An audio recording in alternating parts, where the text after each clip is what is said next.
In today's video, we're going to discuss a dump hose holder replacement that we had to do. We're going to install the TPMS, and we're going to look at a modification I made to an RV extension cord to work better with our trailer.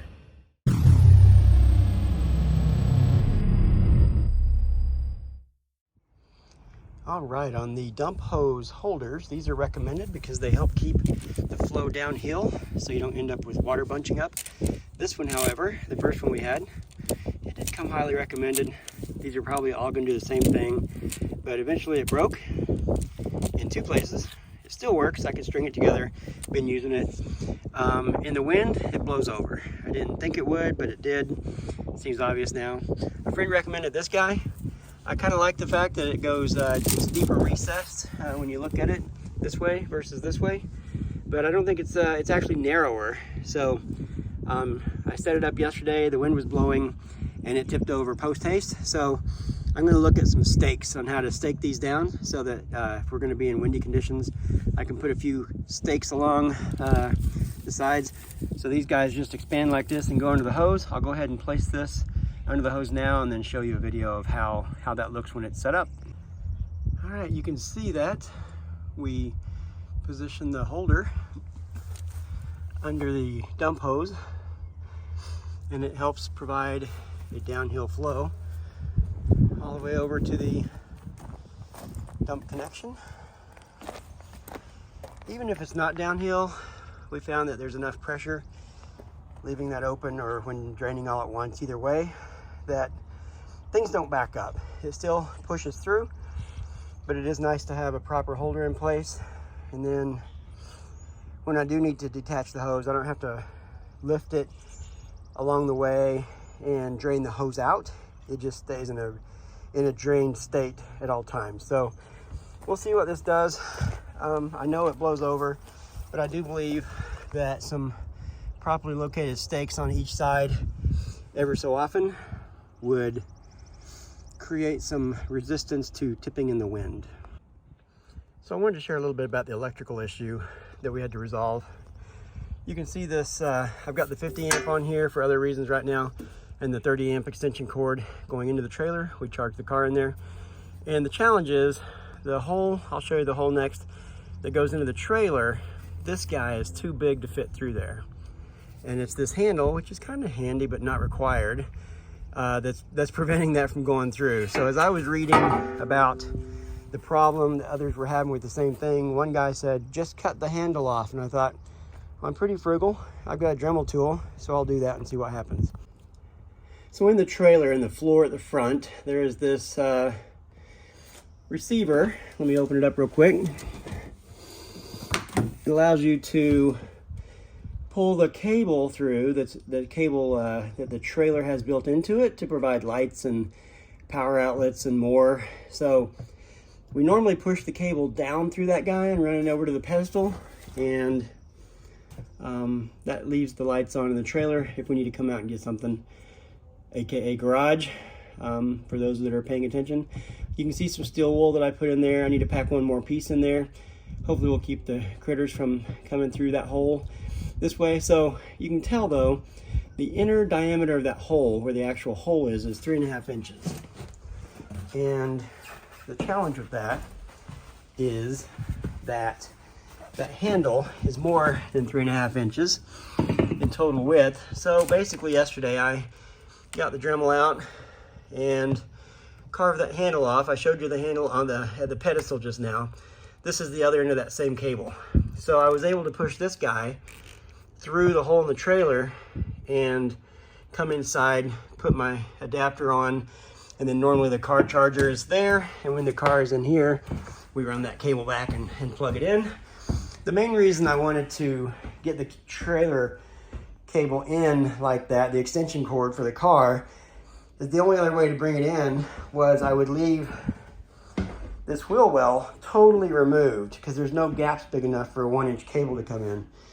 Well, that's not terrible. Certainly even a raccoon could crawl in here. We don't have any food in here. It's just yarn and paper supplies and stuff that we store in our garage. But having that off also meant the elements could get in or whatever.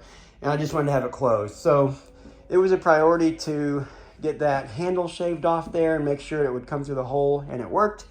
So I can leave this wheel well on now. And that's what that was all about, was to not bring the cable through this side door underneath through the wheel well space with it always removed. All right, the last piece of today's video is this new tire monitoring system. We got it in recently. And really, as long as we're sitting here for 2 months, there was no major priority to get that on there, but really there's no time like the present, and it was a good piece to include in today's video. So I will share the process of getting this configured and set up. And one of the major things this is going to help, well, there's multiple aspects to this guy. As you can see, it monitors pressure and temperature in real time.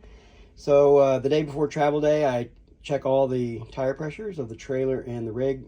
With this system, all I gotta do is check this nifty screen that comes with it, and it'll tell me constantly what the pressures are at. So that entire task is going to be reduced to 2 seconds. Always love that. More important than that, honestly, is as you're going down the road, there's so many stories from people about seeing a tire suddenly lose pressure. This thing will alert you on high temperature or low pressure that I'm sure of, and then you can pull over pretty quick and see what's going on before you have a blowout, most likely. So there's lots of good stories online about people that maybe saved their lives or saved a bigger disaster by having this system mounted on the dash and having these sensor caps back here on every tire on the rig and the trailer.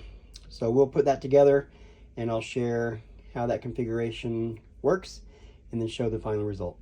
All right, now it's time to program the sensors to the display. So we'll see what that looks like. Turn it on. They've given us stickers to number the sensors with, so we keep track of what's what. I'm on number 5, so I'll peel off number 5, neatly stick it to the back of this guy. It's just going to help over time to know what's where. I don't know, I don't have any experience with this. I don't know if it matters a lot, but I'm going to do it because they recommend it. So we're in the display here. We got to get into program mode. To hold in the set button, we choose Learn ID. Hit set again. We choose the tire. This is going to be this tire. We hit set. We hit learn. This guy's near it. Picks up that code. Set again. And that's it. Now the blinking tire is number 5. And that's where I'll attach it.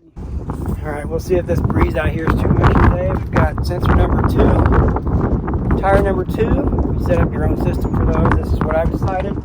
Just simply thread it, and you simply screw it under the valve stem, just as though it was the valve stem cover. As it goes on, you can hear it releasing some air, a small amount of air as it tightens. And that's really it. It's on there now, and we programmed it. We've installed it to the tire. Next we'll look and see what that looks like on the display. All right, so another important piece, the most important, would be displaying the readings. So I've only installed number 1 and 2. It's on number 1, it's 52 degrees. The tire's at 105. Tire 2 is at 54. Tire pressure is 109. So it cycles through the tires. If there's an alert, it'll jump to that tire and give you the alert. But in general, it just works its way through the display one at a time. Through each tire, we'll have 10 tires on this when we're done. And you can see as it cycles back around to tire 1 again. There's tire 1 current pressure and our temperature as well. So there's 1 and 2. And that's how it works. Okay, so another piece of this gear is ways to install it on the dash. So this guy is just a silicone type holder, and then this would slide inside like that. So that's one option depending on the type of dash that you have. The other one we've probably seen for cell phones quite a bit is the suction cup. Stick that guy there, and then the bracket here allows it to pop in and seat and hold it like that. So we'll have to figure out how that's going to best fit in our rig to see what works best. Another piece of the puzzle is this repeater. Comes with a repeater, so with the distance from there to the back of the trailer for those tires, being beyond the sensor reach of what these guys can broadcast at. This gets installed about halfway point in a 12-volt configuration so that the sensors get their signal boosted basically to be able to reach up to this guy clear at the front of the motorhome. And then last but not least is the power source for the display sitting up there. Once we figure out how we want to mount it, then we will install a power cord to it so that it stays powered while we're going down the road. So I decided to include a piece of bonus content today. I was going to use this guy and thought, well, I should share that I got it. $6 on Amazon. I hope it lasts a little while at least. It holds your iPhone or your smartphone on a tripod. So it's our first money spent really on content creation gear, but this base fits into a tripod I've actually had since junior high and just slots in there, and then I can have the tripod pointing at me and this thing holding the phone to hopefully allow a little bit better quality on some of the recordings we do.